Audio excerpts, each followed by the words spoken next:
Hello fellow creators, this is me, Monju JB. Welcome and welcome back to my channel.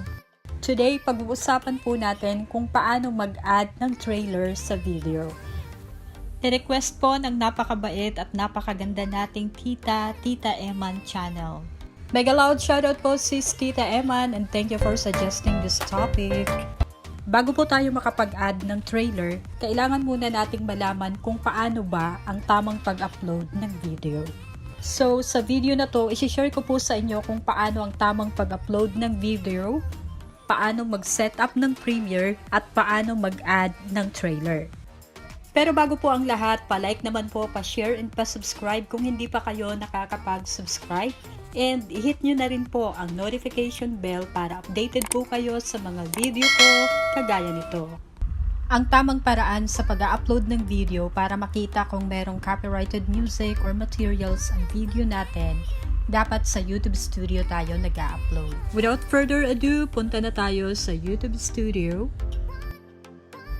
I-click nyo po ang Create, Upload Videos, Select Files.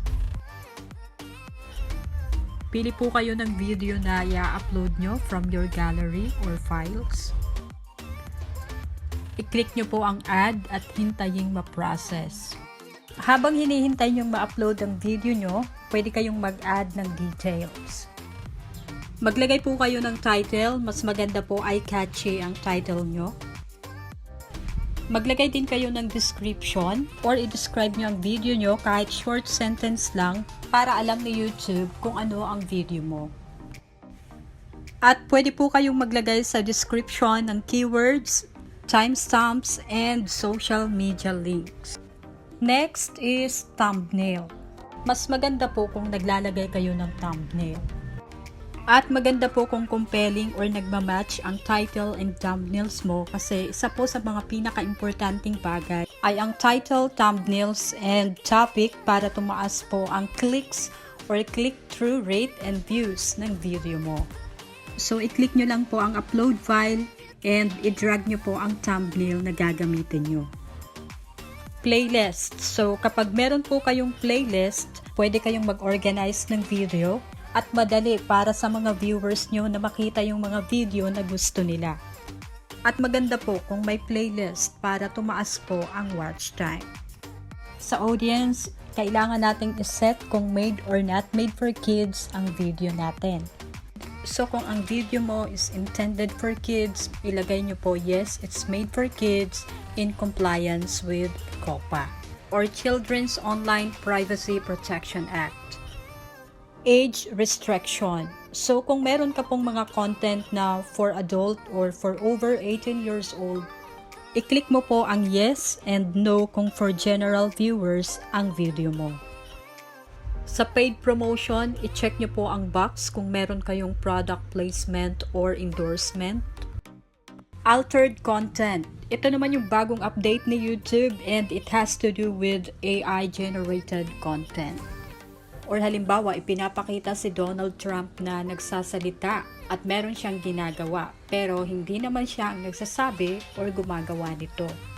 Or halimbawa, merong mga realistic scene or yung mga pangyayari na hindi naman talaga nangyari. So kapag ganun po ang content mo, kailangan mo pong i-disclose.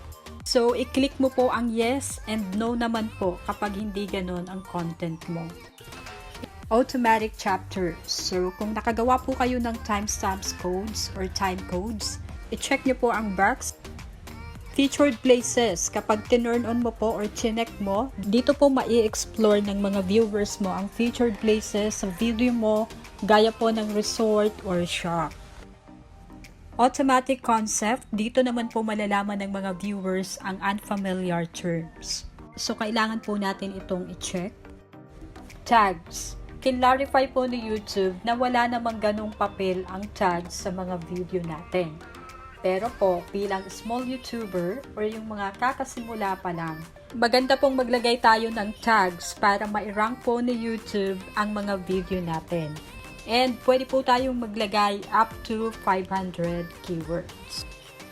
Pwede din po tayong maglagay ng language and caption.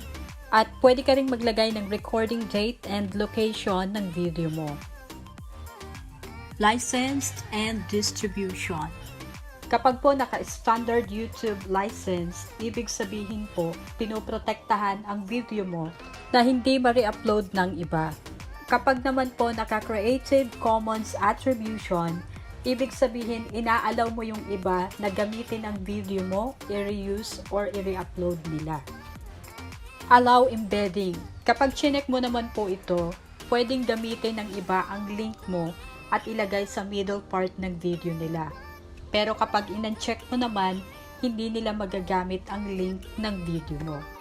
Publish to subscription feed and notify subscribers.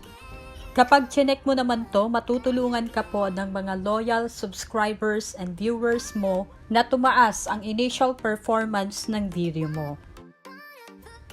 Shorts remixing. So, pwede mo pong i-allow ang viewers na gamitin ang audio and video mo sa shorts video or pwede rin naman ang audio mo lang and pwede rin naman wag mong i-allow. Category. Dito po sa category, piliin nyo po ang related sa video nyo. Halimbawa po, car and vehicles, comedy, education, entertainment, gaming, sports. So marami po kayong pagpipilian dito sa category and then iselect nyo po ang pinaka-related sa video nyo. So kapag naglagay kayo ng category, mararank po ni YouTube ang video nyo. Comments and ratings, pwede nyo pong i-on and off ang comments and pwede kayong mag-decide kung paano nyo i-restrict ang comment moderation. Pwede nyo din pong i-sort ang comment by newest and top. Pwede mo ding i-check or uncheck ang mga like ng video mo. And then, click next. Kung YouTube partner na kayo or monetize na ang channel nyo, mapupunta po kayo sa monetization. I-turn on nyo po ang ads and click done. Sa ad suitability, kailangan nyo pong i-rate ng tama ang video nyo para alam ni YouTube kung ano ang content nyo. Kailangan nyo pong maging honest dito. Halimbawa, for adult ang content nyo or shocking o di kaya violence. Kailangan yun po ang ilalagay nyo para ma-recommend sa tamang audience ang video nyo at maiwasan po ang misclassification or age restriction. At kapag hindi naman po nagpa-violate sa ad-friendly guidelines ang content mo, i-click mo po ang none of the above, submit rating, next. Dito naman po sa video element, pwede kayong maglagay ng subtitle, end screen, and cards.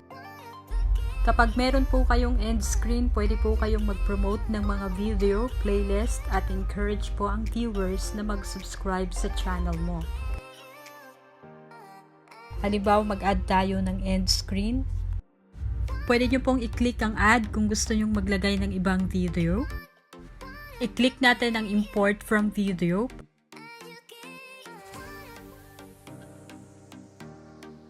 Lalabas po ang mga templates. So, pwede tayong pumili kung dalawang video, isang playlist, or isang video, isang subscribe.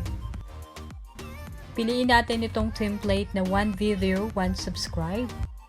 I-click natin ang video template. At may mga option po, most recent, best for viewers, so si YouTube nang magre-recommend ng video mo. And choose a specific video. Pwedeng ikaw yung pumili ng video mo. So, i-click natin ang choose a specific video. Piliin natin ang video at i-save po. Sa card naman, i-click po ang add. Pwede po kayong mag-promote ng video, channel, playlist, and links. I-click natin ang video. Pili tayo ng video. At pwede nating piliin kung ilang minuto bago lumabas ang card. So, halimbawa ang video na to, lalabas siya sa 30 seconds ng video ko. I-click lang po ang card kung gusto nyo pong mag-add ulit ng channel, video, or playlist. Add naman tayo ng playlist. Piliin natin ang playlist. And again, pwede kayong pumili kung ilang minuto bago lumabas ang card ng playlist nyo. So, ganun lang po, i-click nyo lang ang card kung gusto nyo pang magdagdag, hanggang 5 cards po ang pwede. Pero kung tinatamad kayo, pwede naman po kahit isa lang. And after nyong maglagay ng cards, pwede nyo na pong i-save. And then, next, check. So, makikita nyo po dito kung merong copyrighted materials ang video nyo. So, kung meron po, pwede nyong palitan or pwede nyong i-edit muna ang video nyo bago nyo i-upload. Okay? Then, next is visibility. So, pwede nyo munang i-private ang video nyo and i-share nyo privately. At pwede nyo pong i-unlisted at maghintay po kayo ng ilang oras para malaman nyo kung may mga copyrighted materials ang video nyo bago nyo po i-public. At pwede rin namang iset nyo lang for members and pwede nyo namang i-public na and i-publish. Pero kung gusto nyo naman pong mag-set ng premiere, mag-add ng trailer and countdown, i-click nyo po ang public, set as instant premiere, i-click po ang schedule, pili po kayo ng schedule, and then i-click po ang set as premiere, set up premiere, at mapupunta po kayo sa countdown. Pwede po kayong pumili ng countdown theme. Halimbawa po, bright. At pwede po kayong pumili up to 5 minutes countdown link. At kung gusto nyo pong ma-redirect ang mga viewers nyo sa mga upcoming nyo, i-click nyo lang po ang add. Tapos, pili lang po kayo ng upcoming live or premiere. At ganun din po sa trailer, i-click nyo lang po ang add. Pili po kayo ng video. Save. Schedule. At pwede mo na pong i-close kung ang nakalagay po ay yung schedule ng video mo. Okay? And then, punta tayo sa YouTube channel. Tingnan natin ang upcoming. Ayan. Hello everyone, po I'm ang Monjo trailer JB. na Welcome to in-add my ko. channel.